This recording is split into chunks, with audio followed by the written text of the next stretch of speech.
Well,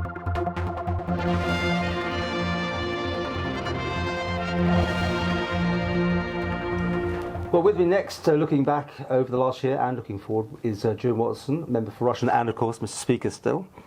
You've seen them come and you've seen them go, as they say, all these different regimes.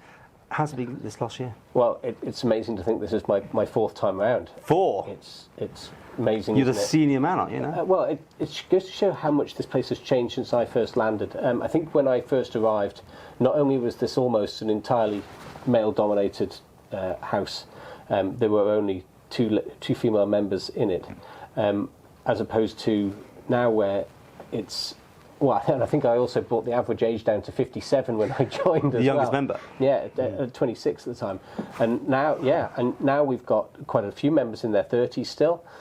We have a far better gender balance. It's a far younger place. It's a far mixed place. And that really shows in the ethos of it. We're getting far broader ways of thinking. We're getting more diverse views.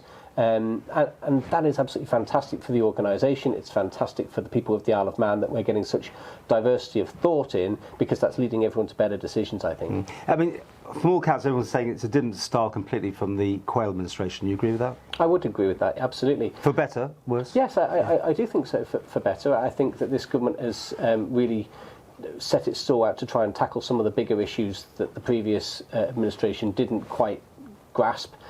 Even in the few years leading up to the COVID pandemic, we are seeing movement on climate change and a proper plan. I think the previous administration was very much more reactive on that front, and this administration is, maybe harsh to say, but I think it genuinely believes in it a bit more and is genuinely more committed to it than the previous administration. There seems to be more consultation going on these days. I think that's an inevitable function of the first year of any administration.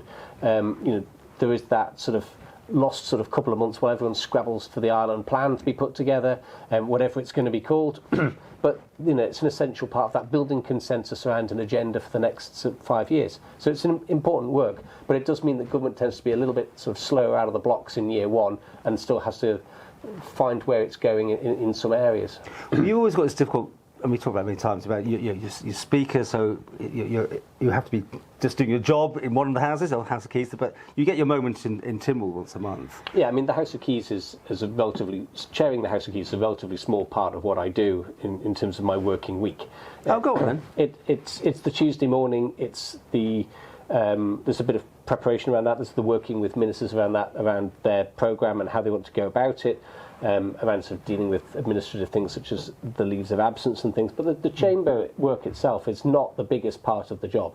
There's a huge amount of back office committee work that keeps this place running, and the Speaker is involved in all of those committees. So the Tynwald Standards Members' Interests Committee, the Tynwald Management Committee, the Standing Orders Committee, so all of that work I'm very much involved in. And we've seen some great movement on that in the first year as well, in terms of opening up Tynwald proceedings in the Brule Suite, for example. Those are going to be made public, and the slides that are produced will be published on a regular basis as well. So that's going to bring more openness as well. We've also got a plan for the proof of concept of videoing the chambers as well by the end of this financial year. So again, things that have been looked for quite some time.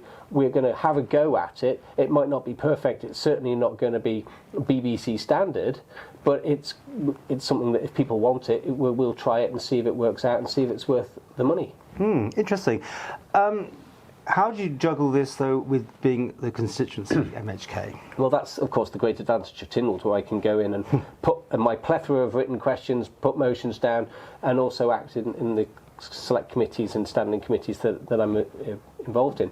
So, as I said, because the only way that my hands are tied are in the chamber on a Tuesday morning, and given that is a relatively small part of the job, that means I'm still able to use the experience that I've got over nearly 16 years in here now to act for my constituents, to help them find their way through the jungle of government bureaucracy, and also sort of take their causes up and fight for where it needs to be fought. Okay, well, I mean, you like the trips, don't you, away? You've had a couple of these going on. How important is that in your job to represent the Isle of Man? Yeah, it's one of those ones where I think if the Isle of Man is going to be a country, then it does have to do the international representation thing, and we do. You know, what about the air miles and all this sort of thing now that's gripping people with not travelling so much? Or? No, I think we do take it very, very seriously and very carefully. I mean, there's a speakers and presiding officers conference every 2 years, but I'm not going to go to the next one because we do need to make sure that we manage our budgets and are careful with how we're spending money and what we're doing and making sure we're getting the best impact for that. Internationally, we do need to make sure the Isle of Man remains on the map in a positive light as well. But you know, you went to Canada. How many went? Myself, Mr. Collister, Mr. Greenhill went Is that really necessary? Well, I wasn't there originally as a delegate. I was there with as the vice chairman of the Small Branches Network of the Commonwealth. So again, it's part of being around for a little while. You get sucked into doing other jobs. So I did do a year as vice chairman. You know, a lot of people see it as just a bit of a jolly. I mean, you're always going to have that, aren't you? You're always going to have that. And I think, you know, if you don't come from a background where you travel for business, then it's easy to have that view. But if you want the Isle of Man to play its part on the stage, if you want it to be part of a learning experience for new members, and I seem to spend more time now doing the teaching on these things than the learning, but we all have things that we can be better at.